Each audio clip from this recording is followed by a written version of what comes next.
यहाँ के विकास पर मैं मुख्यमंत्री जी से चर्चा करने के बाद निश्चित रूप से बाद में कोई न कोई घोषणा करूं और आप में से विशेष रूप से आग्रह करूं कि ये जो हमारी संस्कृति है सरगुजा के लोक संस्कृति लोक कला एला हमें आगे बढ़ाना है। बहुत बहुत धन्यवाद आपके कार्यक्रम पर और सब जरा बहुत बहुत गाड़ा गाड़ा बधाई। जय जोहार, जय जय।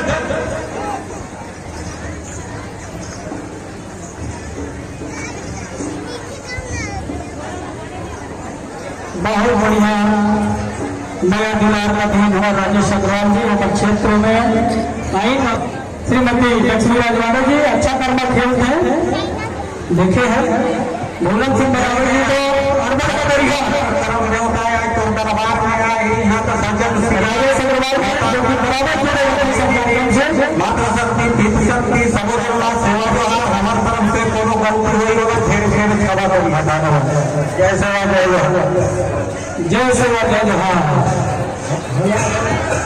हेलो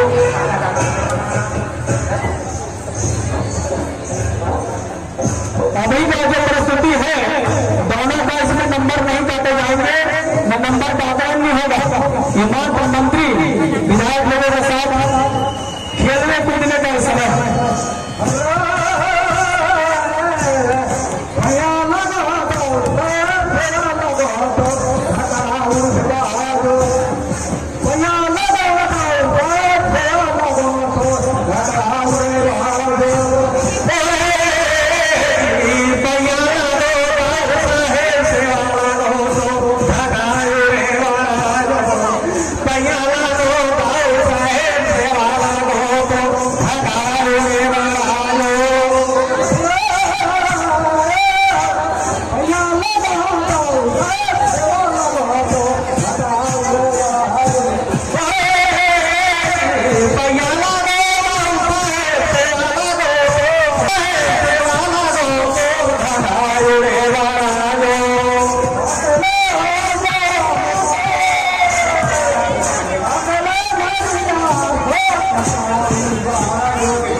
मंत्री महोदय को लगा जाना हो सकता है। चलो प्रारंभ कराएंगे आपका चलिए बहुत सुंदर प्रस्तुति, धन्यवाद मंत्री।